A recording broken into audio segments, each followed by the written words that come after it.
ദൈവത്തിൻ്റെ അതിപരിശുദ്ധമായ നാമം വാഴ്ത്തപ്പെടുമാറാകട്ടെ. ഈ പ്രഭാതത്തിലെ നമ്മുടെ വായനഭാഗം വിശുദ്ധ മർക്കോസ് എഴുതിയ സുവിശേഷം 7 മുതൽ 10 വരെയുള്ള അധ്യായങ്ങളാകുന്നു. ഇന്നത്തെ ചിന്തയ്ക്കായി അപ്പോസ്തലന്മാരുടെ പ്രവൃത്തികൾ 12-ാം അധ്യായം 12-ാം വാക്യം. മർക്കോസ് എന്ന മറുപേരുള്ള യോഹന്നാന്റെ അമ്മ മറിയയുടെ വീട്ടിൽ ചെന്നു. സാക്ഷ്യ സമൂഹത്തിൻ്റെ മാതൃകാപരമായ ജീവിതവും പ്രബോധനവും ആദിമസഭ വളരെ വേഗം വളരുന്നതിന് ഇടയാക്കി.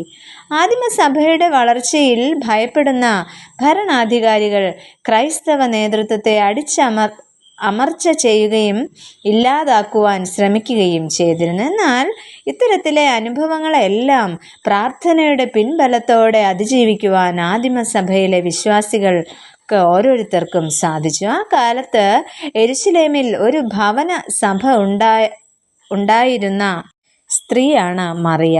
സാധാരണയായി ഒരു ഭവനം ഭർത്താവിൻ്റെ പേരിൽ അറിയപ്പെടുമ്പോൾ ഇവിടെ മറിയയുടെ ഭവനം എന്ന് പറഞ്ഞിരിക്കുന്നതിനാൽ ഈ സ്ത്രീ ഒരു വിധവയായിരിക്കാമെന്ന് കരുതുന്നു. മറിയയുടെ ജീവിതശൈലികൾ നമുക്കൊന്ന് മനസ്സിലാക്കാം. ഒന്നാമതായിട്ട്, ഭവനം പ്രാർത്ഥനാലയമാക്കി മാറ്റിയ വ്യക്തി. മറിയ സമ്പന്നയായ മാതാവായിരുന്നു എന്നും മറിയയുടെ ഭവനത്തിന് പടിപ്പുര വാതിലും ബാല്യക്കാരത്തിയും ഒക്കെ ഉള്ള വലിപ്പമേറിയ ഭവനവും ആയിരുന്നു എന്ന് മനസ്സിലാക്കുവാനായിട്ട് കഴിയും. അപ്പോസ്തല പ്രവൃത്തികൾ 12-ാം അധ്യായം 12-13 വാക്യങ്ങളിൽ ഇവ നമുക്ക് കാണുവാനായിട്ട് കഴിയുന്നു.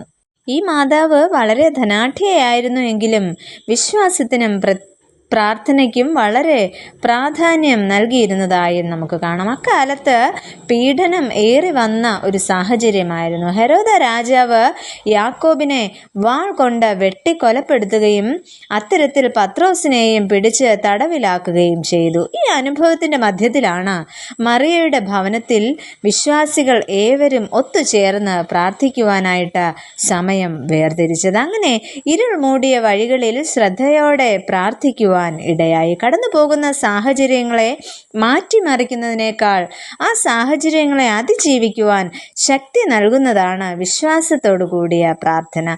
ഇവിടെ സഭയുടെ ശ്രദ്ധയോടു കൂടെയുള്ള പ്രാർത്ഥന പത്രോസിന്റെ വിടുതലിന് കാരണമായി തീരുന്നു. മറിയയുടെ പ്രാർത്ഥനാ ജീവിതമാണ് നമുക്ക് ഇതിലൂടെ വെളിവായി തീരുന്നത്. നമ്മുടെയും ജീവിതത്തിൽ പ്രാർത്ഥനയ്ക്ക് പ്രഥമ സ്ഥാനം കൊടുക്കുവാനായിട്ട് നമുക്ക് സാധിക്കണം. രണ്ടാമതായിട്ട്, തലമുറയെ ദൈവത്തിനായി വേർതിരിച്ച മറിയ. മർക്കോസ് എന്ന മറുപേരുള്ള യോഹന്നാൻ എന്ന വ്യക്തിയാണ് ഈ മാതാവിൻ്റെ മകൻ. എന്നാൽ ആ മകനെയും ക്രിസ്തീയ ശുശ്രൂഷകൾക്കായി ആ അമ്മ ഒരുക്കിയെടുക്കുന്നു. ഈ മകനെക്കുറിച്ച് നമ്മൾ നേരത്തെ പഠിച്ചതാണ്. പൗലോസിൻ്റെയും ബർന്നബാസിൻ്റെയും ഒപ്പം ക്രിസ്തുവിനെ സാക്ഷിക്കുവാൻ മർക്കോസ് എന്ന യോഹന്നാന് സാധിക്കുന്നു. മാതാവിൻ്റെ സാക്ഷി ജീവിതത്തിലൂടെ തലമുറകളും ദൈവബോധത്തിൽ ജീവിക്കുന്നതായി നമുക്ക് കാണുവാനായിട്ട് സാധിക്കണം. അങ്ങനെ തൻ്റെ ഭവനത്തെ പ്രാർത്ഥനാലയമാക്കി മാറ്റുകയും തൻ്റെ ഭവനത്തിൽ ഒരു സഭയെ സംരക്ഷിച്ചുകൊണ്ട് ആദിമ സഭയുടെ വളർച്ചയിൽ മറിയ പങ്കാളിയായി തീരുകയും ചെയ്യുന്നു.